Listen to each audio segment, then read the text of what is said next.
नमस्कार, स्वागत है आप सभी का सुबह 9 बजे की खबरों के साथ। मैं हूं प्रीति। शुरुआत हेडलाइंस के साथ। अरुणाचल मामले में कांग्रेस की राष्ट्रपति से दखल की मांग, सरकार गठन की कोशिशों को बताया असंवैधानिक।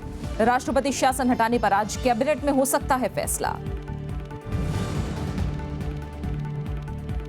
पत्रकारों से मारपीट मामले में प्रेस काउंसिल ऑफ इंडिया ने पुलिस से मांगी रिपोर्ट। सुप्रीम कोर्ट में आज होगी सुनवाई। कांग्रेस ने कहा जेएनयू मामले की हो स्वतंत्र जांच। वोडाफोन को आयकर विभाग से नोटिस, 14,000 करोड़ कर नहीं चुकाने पर हो सकती है संपत्ति जब्त। कंपनी का सरकार पर कर अनुकूल माहौल के वादे से पीछे हटने का आरोप। सऊदी अरब और रूस कच्चे तेल का उत्पादन नहीं बढ़ाने पर राजी। दोहा में 4 देशों की बैठक में फैसला, उत्पादन जनवरी के स्तर पर सीमित रखने पर सहमति। 12वें दक्षिण एशियाई खेलों का रंगारंग समापन, आखिरी दिन महिला मुक्केबाजों ने सभी 3 स्वर्ण पर लगाए पंच। 188 स्वर्ण के साथ भारत शिखर पर। केंद्रीय मंत्रिमंडल अरुणाचल प्रदेश से राष्ट्रपति शासन हटाने को लेकर आज फैसला कर सकता है। इससे पहले कल सुप्रीम कोर्ट ने अरुणाचल प्रदेश में यथास्थिति बनाए रखने और नई सरकार के गठन को रोकने से इनकार कर दिया था। इसके बाद कांग्रेस नेताओं ने राष्ट्रपति से मुलाकात कर इस मामले में दखल देने की मांग की और राज्य में नई सरकार के गठन की कोशिश को असंवैधानिक करार दिया। सुप्रीम कोर्ट ने अरुणाचल प्रदेश में नई सरकार को शपथ दिलाने से रोकने की मांग खारिज कर दी। कोर्ट ने मंगलवार को कांग्रेस नेताओं की राज्य में यथास्थिति बनाए रखने से जुड़ी अपील पर अंतरिम आदेश देने से इनकार कर दिया। सुप्रीम कोर्ट ने कहा कि वो गुणदोष के आधार पर मामले की सुनवाई करेंगे, लेकिन अदालतें किसी संवैधानिक प्राधिकार को फैसला लेने से रोक नहीं सकती। ऐसे फैसले को निरस्त किया जा सकता है, लेकिन उसे फैसले लेने से रोकने का आग्रह पूरी तरह से गलत है। पूर्व मुख्यमंत्री नबाम तुकी ने मामला सुप्रीम कोर्ट में लंबित होने के बावजूद राज्य में नई सरकार के गठन की कोशिशों पर सवाल उठाया है। Now what is so hurry to claim formation of government at this hour where matter is pending before the court? Supreme court से राहत नहीं मिलने पर कांग्रेस के 4 सदस्यीय प्रतिनिधिमंडल ने मंगलवार को राष्ट्रपति प्रणब मुखर्जी से मुलाकात की और उन्हें अरुणाचल प्रदेश के ताज़ा राजनीतिक घटनाक्रम की जानकारी दी। कांग्रेस ने राष्ट्रपति को बताया कि राज्यपाल असंवैधानिक तरीके से अरुणाचल प्रदेश में सरकार गठन की कोशिश कर रहे हैं, जबकि कांग्रेस के 19 बागी विधायक दल बदल कानून के मुताबिक खुद ही अयोग्य घोषित हो जाते हैं। Informed him that any act of the government to any act of the center, any act of the union government to swear in Kalikopul would be not just unconstitutional but unheard of. And we have explained all these facts to the President, to Rashtrapati ji, and we have requested him to take note of it. Supreme court के इनकार के बाद राज्य में सरकार गठन की संभावना बढ़ गई है। आज कैबिनेट की बैठक में राष्ट्रपति शासन हटाने पर फैसला हो सकता है। इससे पहले सोमवार को असंतुष्ट कांग्रेस नेता कलिखोपुल ने राज्यपाल जेपी राजखोवा से मुलाकात की थी और राज्य में नई सरकार बनाने का दावा पेश किया था। उन्होंने 31 विधायकों का समर्थन पत्र भी सौंपा। फिलहाल अरुणाचल प्रदेश में राष्ट्रपति शासन लागू है। Bureau report, Rajya Sabha TV. JNU छात्र संघ अध्यक्ष कन्हैया कुमार के रिहाई की मांग कर रहे छात्रों के समर्थन में विश्वविद्यालय के शिक्षक भी हड़ताल पर चले गए हैं। इस बीच कन्हैया कुमार और डीयू के पूर्व प्रोफेसर एसआर गिलानी के खिलाफ सुप्रीम कोर्ट में अवमानना याचिका दायर की गई है। तो अदालत परिसर में पत्रकारों की पिटाई को लेकर भारतीय प्रेस परिषद ने पुलिस से रिपोर्ट मांगी है। इससे जुड़ी याचिका पर सुप्रीम कोर्ट में आज सुनवाई होनी है। कथित रूप से देश विरोधी नारे लगाने वाले छात्रों के खिलाफ कल जेएनयू के बाहर प्रदर्शन हुए। तो जेएनयू छात्र संघ अध्यक्ष कन्हैया कुमार की रिहाई की मांग को लेकर छात्रों की बेमियादी हड़ताल को शिक्षकों का भी साथ मिल गया। वहीं हार्वर्ड, ऑक्सफोर्ड समेत दुनिया के मशहूर विश्वविद्यालयों के 455 शिक्षक भी इनके समर्थन में उतर आए हैं। Prima facie, we have no reason to disbelieve any institution. But the fact of the matter is, we will continue to stress that university administration must act in a non-partisan manner and not as a witch hunt. उधर Patiala house court परिसर में media कर्मियों से बदसलूकी का विरोध सड़कों पर भी हुआ। पत्रकारों ने दिल्ली पुलिस कमिश्नर को बर्खास्त करने की मांग की। सुप्रीम कोर्ट के वकीलों ने भी पत्रकारों के समर्थन में मार्च निकाला। देश के मुख्य न्यायाधीश टीएस ठाकुर गुरुवार को पत्रकारों से मुलाकात करेंगे। वहीं पत्रकारों का एक प्रतिनिधिमंडल कल गृह मंत्री राजनाथ सिंह से भी मिला। पत्रकार जो नारा नहीं लगा रहा है, जो अपना काम कर रहा है, जो बीट रिपोर्टर है, अगर बीट रिपोर्टर को आप इस तरह से मारेंगे, पीटेंगे, उनके कपड़े फाड़ेंगे, उनके फ़ोन स्नैच करके फेंकेंगे, उनको कमरे में बंद करेंगे और पुलिस मौजूद थी वहाँ पर, खामोश देख रही थी, तो हमें ये पूछना होगा कि प्रशासन कहाँ है, ये क्या हो रहा है, हम कब तक सहेंगे। पत्रकारों पर हमले के खिलाफ सुप्रीम कोर्ट में जनहित याचिका दायर की गई है। इस पर आज सुनवाई होगी। उधर दिल्ली हाई कोर्ट ने जेएनयू विवाद की एनआईए जांच की मांग खारिज कर दी है। इस बीच कांग्रेस ने दिल्ली पुलिस की जांच पर सवाल उठाए हैं। पार्टी ने सुप्रीम कोर्ट से कहा है कि उसे इस मामले में स्वतंत्र जांच सुनिश्चित करनी चाहिए। उधर बीजेपी ने एक बार फिर देशद्रोह पर कांग्रेस से रुख साफ करने को कहा है। अनु दीवान और विपिन चौहान के साथ प्रणव गोस्वामी, राज्यसभा टीवी। सरकार ने विपक्ष को भरोसा दिलाया है कि वो बजट सत्र में सभी मुद्दों पर चर्चा के लिए तैयार है। दोनों सदनों में राजनीतिक दलों के नेताओं की बैठक में प्रधानमंत्री नरेंद्र मोदी ने सत्र के सुचारू संचालन के लिए विपक्ष से सहयोग मांगा। विपक्ष ने सहयोग का भरोसा तो दिया, लेकिन जेएनयू विवाद जैसे कई अहम मुद्दे भी उठाए। सभी पॉलिटिकल पार्टीज ने एक स्वर से, कुछ पार्टी से तो जोर दे के कहा सदन चलना चाहिए, किसी परिस्थिति में सदन का गतिरोध नहीं होना चाहिए। हम तो हमेशा इस मत के हैं कि बिल पास होने चाहिए, कानून पास होने चाहिए और हर बिल मेरिट पे उसकी चर्चा होगी। जेएनयू विवाद पर सरकार और विपक्ष में तीखी तकरार के बीच यही एक बात थी जिस पर सत्ता पक्ष और प्रतिपक्ष 2 घंटे की बैठक में सहमत दिखे। बैठक में जेएनयू विवाद पर सरकार और विपक्ष ने अपनी बात भी पुरजोर तरीके से रखी। The government stand is an inquiry is on, let the inquiry be completed. One. Secondly, these slogans or these posters are totally highly objectionable. That has been made very clear. Kanhaiya Kumar, उन्होंने कोई भी कॉन्स्टिट्यूशन के खिलाफ या देश की एकता अखंडता के खिलाफ कोई भी ऐसी बात नहीं बताई है, तो उनको सेडिशन केस में बंद कर दिया गया है। ये अनुचित। लेकिन हमने ये भी बता दिया कि ऐसे लोग जो देश के खिलाफ है उनको हमारा कोई समर्थन नहीं, उनकी कार्रवाई करनी चाहिए। संसद का बजट सत्र 23 फरवरी से शुरू हो रहा है। प्रधानमंत्री ने विपक्ष को भरोसा दिलाया कि उनकी सरकार सभी मुद्दों पर चर्चा के लिए तैयार है। विशाल दहिया, राज्यसभा टीवी। कांग्रेस उपाध्यक्ष राहुल गांधी ने प्रधानमंत्री नरेंद्र मोदी पर नागपुर से रिमोट कंट्रोल के जरिए पूर्वोत्तर पर शासन करने का आरोप लगाया है। 2 दिन के असम दौरे के आखिरी दिन राहुल गांधी ने कल शिवसागर की रैली में ये बात कही। उन्होंने कहा कि प्रधानमंत्री नरेंद्र मोदी शांति, संस्कृति और इतिहास की सदियों पुरानी परंपरा को तोड़कर सिर्फ एक विचारधारा को थोपना चाहते हैं। उन्होंने राज्य की कांग्रेस सरकार की जमकर तारीफ की और कहा कि उनकी पार्टी आगे भी असम का विकास करती रहेगी।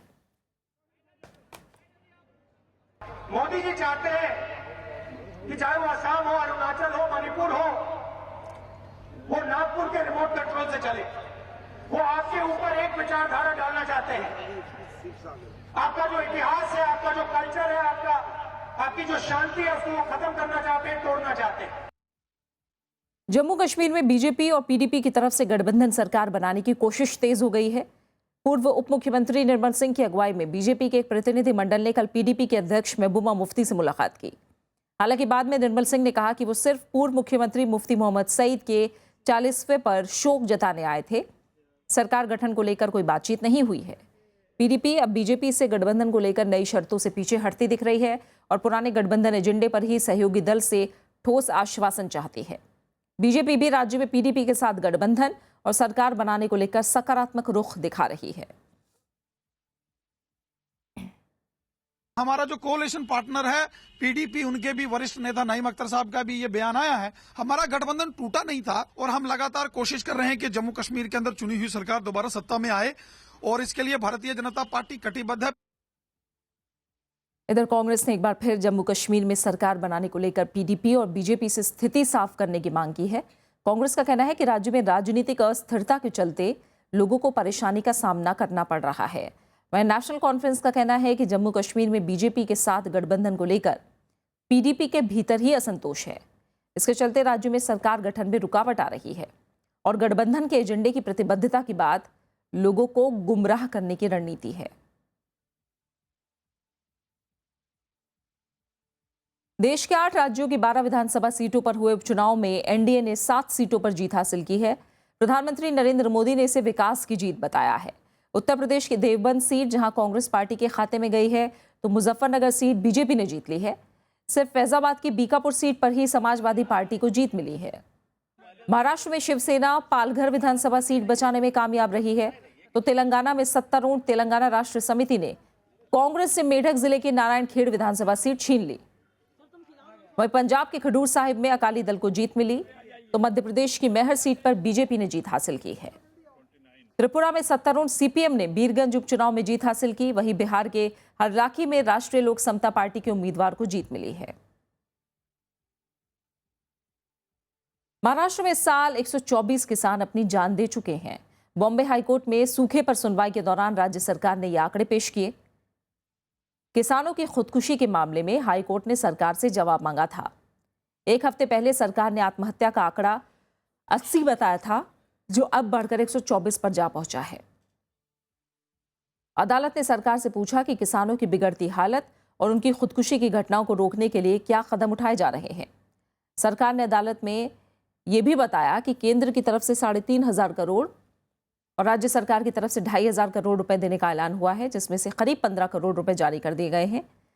पिछले साल राज्य में सूखे और गरीबी से 1,000 किसान मौत को गले लगा चुके हैं। पूर्वी दिल्ली नगर निगम ने 20 अनाधिकृत कॉलोनियों को हाउस टैक्स भरने का नोटिस जारी किया है। नोटिस में 11 साल का हाउस टैक्स भरने के लिए कहा गया है। लोगों ने इसका विरोध शुरू कर दिया है, तो वहीं कानून के जानकार नगर निगम के नोटिस को गैर कानूनी बता रहे हैं। दिल्ली का न्यू अशोक नगर इन दिनों नगर निगम के इस नोटिस की वजह से सुर्खियों में है। नोटिस की मियाद 10 दिनों की है, यानी 10 दिनों के अंदर लोगों को हर हाल में हाउस टैक्स देना होगा। नगर निगम के नोटिस के बाद इलाके के लोग परेशान हैं। एक तरफ तो इलाके के लोग टैक्स ना भरने की बात कर रहे हैं, तो दूसरी तरफ कुछ लोग नोटिस पर ही सवाल उठा रहे हैं। लोगों का कहना है कि जब उनकी कॉलोनी अधिकृत नहीं है तो फिर वो टैक्स क्यों दें। टैक्स इसलिए नहीं दे रहे मैडम जी कि ये जो हमारा सुविधा है यहाँ पर, हमें सुविधा पूरी तरह से नहीं मिली थी उस समय, जिस समय से ये मांग रहे हैं, लेकिन हम देने के लिए तैयार हैं जब से हमें ये सुविधा दे रहे हैं। जब सुविधा होंगी तो सब देंगे, और जब कुछ सुविधा ना तो कोई ना दे रहा तो हम भी ना दे रहे। सरकार से अपनी ज़मीन का मालिकाना हक हर कोई लेना चाहता है। अनऑथराइज कॉलोनी में रह रहे लोगों की भी यही मांग है, लेकिन बिना मालिकाना हक के अगर हाउस टैक्स भरने का नोटिस थमा दिया जाए तो वो कितना जायज़ कहलाएगा। उधर नगर निगम इस नोटिस को लेकर अपनी दलील दे रहा है। पूर्वी दिल्ली नगर निगम के मेयर का कहना है कि वो दिल्ली सरकार के आदेश का पालन कर रहा है। नगर निगम अनाधिकृत कॉलोनियों में सुविधा मुहैया कराता है, लिहाजा दिल्ली सरकार ने नगर निगमों के अंतर्गत आने वाली ऐसी कॉलोनियों से हाउस टैक्स लेने का आदेश दिया है। दिल्ली सरकार ने हमें एक ऑफिस ऑर्डर भेजा है कि आपको अनऑथोराइज कॉलोनी से भी हाउस टैक्स लेना है। वहीं कानून के जानकारों का कहना है कि दिल्ली सरकार के आदेश पर नगर निगम की ये कार्रवाई गैर कानूनी है। जो कॉलोनीज अनऑथराइज्ड हैं उनको लीगलाइज है ही नहीं, तो उनसे आप प्रॉपर्टी टैक्स ले भी कैसे सकते हो जब तक कि आप उनको ऑथराइज नहीं करते हो। दूसरी बात यह है कि अगर आप उनसे रेट्रोस्पेक्टिवली लेते हो, जैसे आप 2016 है, लॉ के मुताबिक आप कोई भी रिकवरी 3 साल से ज़्यादा नहीं कर सकते हो। पूर्वी दिल्ली नगर निगम में करीब 250 अनाधिकृत कॉलोनियां हैं, जिनमें से अब तक करीब 20 कॉलोनियों को हाउस टैक्स देने का नोटिस दिया गया है। 2011 में दिल्ली नगर निगम ने अनाधिकृत कॉलोनियों से टैक्स लेने का प्रस्ताव लाया था, लेकिन शीला सरकार ने खारिज कर दिया था। अनु दीवान, राज्यसभा टीवी। आयकर विभाग ने टेलीकॉम ऑपरेटर कंपनी वोडाफोन को 14,200 करोड़ रुपए का कर्ज चुकाने के लिए रिमाइंडर नोटिस भेजा है। आयकर विभाग ने नोटिस में कहा है कि भुगतान नहीं करने की स्थिति में कंपनी की संपत्ति जब्त कर ली जाएगी। हालांकि ब्रिटेन की कंपनी वोडाफोन ने कहा है कि आयकर विभाग का ये कदम प्रधानमंत्री नरेंद्र मोदी के कर अनुकूल माहौल उपलब्ध कराने के वादे से तालमेल नहीं रखता है। विभाग ने 4 फरवरी को नोटिस भेजकर कर भुगतान करने को कहा है। ये नोटिस कंपनी को 2007 में 11 अरब डॉलर में हचिनसन वाम्पोआ के भारतीय दूरसंचार कारोबार के अधिग्रहण के मामले में भेजा गया है। ये मामला फिलहाल अंतर्राष्ट्रीय मध्यस्थता में है। कांग्रेस ने भी सरकार के इस फैसले पर सवाल खड़े किए हैं। इस बीच राजस्व सचिव हसमुख अधिया ने वोडाफोन को भेजे गए नोटिस को नियमित कार्रवाई का हिस्सा बताया है। They will say that this is legitimate tax collection. That is what the finance minister will say. Because when it comes to the opposite to the government, when we were in power, it was tax terrorism. When they are in power, it's legitimate tax collection. Supreme court ने सरकारी बैंकों के डूबे हुए कर्ज पर चिंता जताते हुए रिजर्व बैंक से रिपोर्ट मांगी है। कोर्ट ने आरबीआई से 6 हफ्ते में उन कंपनियों की सूची मांगी है जिन पर 500 करोड़ से ज्यादा का कर्ज बकाया है। NGO centre for public interest litigation की याचिका पर यह आदेश आया है। याचिका में आरोप लगाया गया है कि पिछले साल 40,000 करोड़ का कर्ज माफ किया गया है। शीर्ष अदालत ने इस पर हैरानी जताई कि कर्ज की वसूली के लिए कोई कोशिश नहीं की गई। एनजीओ ने एक हालिया रिपोर्ट का हवाला भी दिया जिसमें 1,14,000 करोड़ का कर्ज माफ करने की बात कही गई थी। सरकार ने छोटी बचत योजनाओं पर ब्याज दरें घटा दी हैं। 1, 2 और 3 साल की जमा योजनाओं पर ब्याज दरें 0.25% कम हो गई हैं। किसान विकास पत्र और 5 साल के रिकरिंग डिपॉजिट पर भी अब 0.25% कम ब्याज मिलेगा। नई दरें 1 अप्रैल से लागू होंगी। हालांकि पीपीएफ, राष्ट्रीय बचत योजना और मासिक आय योजनाओं पर ब्याज दरें नहीं घटाई गई हैं। वित्त मंत्रालय ने कहा है कि 1 अप्रैल से छोटी बचत योजनाओं पर ब्याज दरें बाजार के मुताबिक तय होंगी। आसियान के साथ भागीदारी बढ़ाने के लिए आज से राजधानी दिल्ली में डायलॉग कार्यक्रम शुरू हो रहा है। 3 दिन चलने वाले सम्मेलन में विदेश मंत्री सुषमा स्वराज आसियान देशों के मंत्रियों, रणनीतिकारों और व्यापारिक समूहों को संबोधित करेंगी। आसियान के साथ पूर्वोत्तर राज्यों को व्यवहारिक तरीके से जोड़ने के लिए नागालैंड और मिजोरम के मुख्यमंत्रियों को भी सम्मेलन में बुलाया गया है। सम्मेलन का मकसद आसियान देशों में भारत के लिए आर्थिक और व्यापारिक सहयोग बढ़ाने के लिए माहौल तैयार करना है। We are opening the dialogue with a business session because it is fitting since the ASEAN Economic Community, a major milestone in the ASEAN Regional Economic Integration Agenda, has come into existence on 31st of December 2015, and it will be the 4th largest economy in the world, offering new opportunities in the form of a huge दुनिया के 4 बड़े तेल उत्पादक देशों के बीच तेल उत्पादन में कटौती को लेकर सहमति बन गई है। इसके बाद तेल की कीमतों में स्थिरता की उम्मीद जताई जा रही है। इस बीच अंतर्राष्ट्रीय बाजार में WTI क्रूड की कीमतों में तेजी दर्ज गई और मंगलवार को ब्रेंट क्रूड की कीमतें $5 बढ़कर $35 प्रति बैरल पर पहुंच गईं। क्रूड ऑयल की कीमतें पिछले 1 दशक के सबसे निचले स्तर पर आने के बाद तेल उत्पादक देशों की चिंताएं बढ़ गई हैं। कीमतों में सुधार के लिए दुनिया के 4 बड़े तेल उत्पादक देशों रूस, सऊदी अरब, कतर और वेनेजुएला के तेल मंत्रियों ने मंगलवार को दोहा में बैठक की। बैठक में तेल उत्पादन को जनवरी के स्तर पर स्थिर बनाए रखने का फैसला किया गया। We don't want significant gyrations in prices. We don't want reduction in supply. We want to meet demand. And we want a stable oil price. Iran और इराक समेत कई तेल उत्पादक देश इस बैठक में शामिल नहीं थे। हालांकि बैठक में शामिल नेताओं ने कहा कि बुधवार को इस मामले में ईरान और इराक से बात की जाएगी। We will start intensive communication almost straight away with other major producers, OPEC, non-OPEC, including Iran and Iraq. Iran पर लंबे अरसे से जारी अंतर्राष्ट्रीय प्रतिबंध जनवरी में हटाए गए हैं। ईरान प्रतिबंधों के दौरान खोई अपनी बाजार हिस्सेदारी फिर से हासिल करने में जुटा है। इधर क्रूड के दाम $30 प्रति बैरल तक गिरने की वजह से तेल उत्पादक देशों को भारी नुकसान हो रहा था। इसका सीधा असर सऊदी अरब, रूस और वेनेजुएला की वित्तीय स्थिति पर पड़ा है। Bureau report, Rajya Sabha TV. संयुक्त राष्ट्र ने सीरिया में तुर्की के हवाई हमलों पर चिंता जताई है। मंगलवार को हुई बैठक में कहा गया कि तुर्की अंतर्राष्ट्रीय कानून का पालन करे। इस बीच सीरिया सरकार ने 7 इलाकों में मानवीय मदद पहुंचाने के संयुक्त राष्ट्र के प्रस्ताव को मंजूरी दे दी है। दूसरी तरफ मंगलवार को सरकारी सेनाओं और रूस के हवाई हमलों में 15 नागरिकों के मारे जाने की खबर है। तुर्की पिछले शनिवार से सीरिया कुर्द इलाकों पर लगातार हवाई हमले कर रहा है। इसे लेकर मंगलवार को संयुक्त राष्ट्र सुरक्षा परिषद की बैठक बुलाई गई।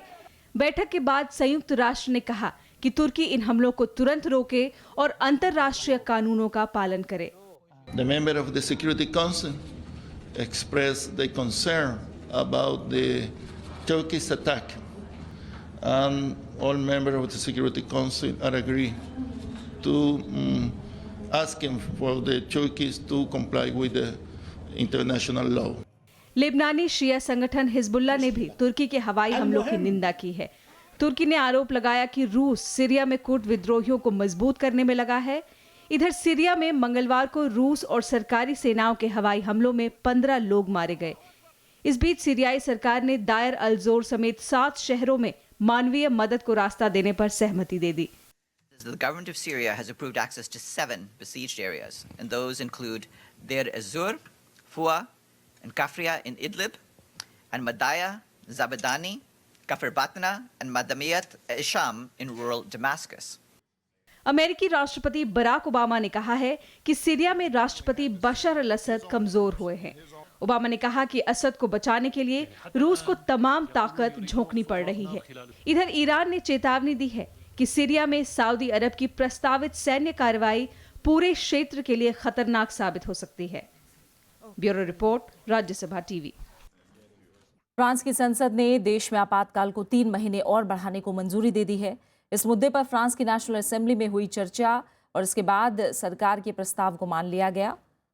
सरकार ने संसद में कहा कि फ्रांस में आतंकवादी हिंसा का खतरा बरकरार है। फ्रांस में आपातकाल के दौरान पुलिस को गिरफ्तारी और छापेमारी करने के अतिरिक्त अधिकार मिल जाते हैं। मानवाधिकार समूह सरकार के इस प्रस्ताव का विरोध कर रहे थे। नवंबर में पेरिस में हुए आतंकवादी हमले में 130 लोग मारे गए थे। बात खेल से जुड़ी खबरों की। 12वें दक्षिण एशियाई खेलों में भारत ने क्षेत्रीय बादशाहत बरकरार रखते हुए रिकॉर्ड 308 पदकों के साथ अपने अभियान का अंत किया। भारत लगातार 12वीं बार ओवरऑल चैंपियन बना। खेल के आखिरी दिन भारत के खाते में 5 स्वर्ण आए। महिला मुक्केबाजों ने दांव पर लगे सभी 3 गोल्ड मेडल जीते, जबकि जूडो खिलाड़ियों ने भी 2 गोल्ड और 2 सिल्वर मेडल हासिल किए। भारत ने 188 गोल्ड, 90 रजत और 30 कांस्य के साथ पदकों का 13 शतक लगाया। भारत ने 2010 में हुए खेलों में 90 स्वर्ण समेत 175 पदक जीते थे। कल महिला मुक्केबाजों ने सभी 3 स्वर्ण पर पंच लगाए हैं। लंदन ओलंपिक की कांस्य पदक विजेता मैरी कॉम ने 51 किलो, पूर्व विश्व चैंपियन एल सरिता देवी ने 60 किलो और एशियाई खेलों की कांस्य पदक विजेता पूजा रानी ने 75 किलो के वर्ग में फाइनल मुकाबले जीतकर स्वर्ण अपने नाम किए। इस तरह से भारतीय मुक्केबाजों ने सभी 10 स्वर्ण जीतकर भारत के लिए परफेक्ट 10 बनाया। इससे पहले पुरुष मुक्केबाजों ने सोमवार को सभी 7 स्वर्ण जीते थे। एक नजर अंतिम पदक तालिका पर डालते हैं। भारत 188 स्वर्ण, 90 रजत और 30 कांस्य के साथ 308 पदक जीतकर पहले पायदान पर रहा। श्रीलंका 25 स्वर्ण, 63 रजत और 98 कांस्य के साथ 186 पदक जीतकर दूसरे स्थान पर रहा, जबकि पाकिस्तान 12 स्वर्ण, 37 रजत और 57 कांस्य के साथ 106 पदक जीतकर तीसरे पायदान पर रहा। वहीं अफगानिस्तान 7 स्वर्ण, 9 रजत और 19 कांस्य के साथ 35 पदक जीतकर चौथा स्थान हासिल करने में कामयाब रहा।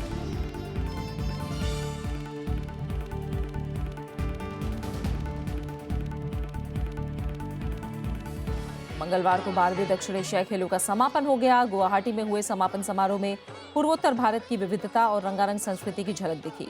समापन समारोह इंदिरा गांधी एथलेटिक्स स्टेडियम में हुआ।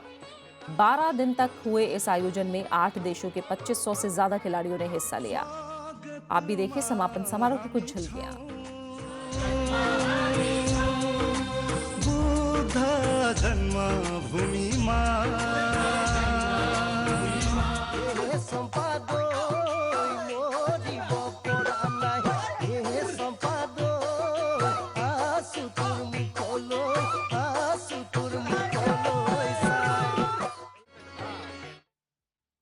और आखिर में एक नजर डालते हैं हेडलाइंस पर। अरुणाचल मामले में कांग्रेस की राष्ट्रपति से दखल की मांग, सरकार गठन की कोशिशों को बताया असंवैधानिक, राष्ट्रपति शासन हटाने पर आज कैबिनेट में हो सकता है फैसला। पत्रकारों से मारपीट मामले में प्रेस काउंसिल ऑफ इंडिया ने पुलिस से मांगी रिपोर्ट, सुप्रीम कोर्ट में आज होगी सुनवाई। कांग्रेस ने कहा जेएनयू मामले की हो स्वतंत्र जांच।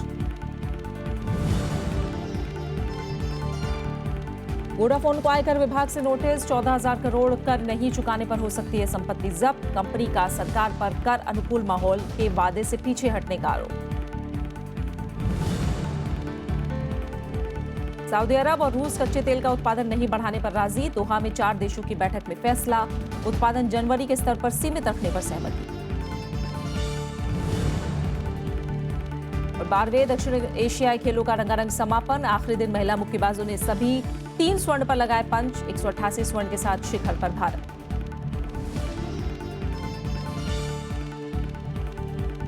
फिलहाल इस बुलेटिन में इतना ही, आगे आप देख सकते हैं देश देशांतर। नमस्कार।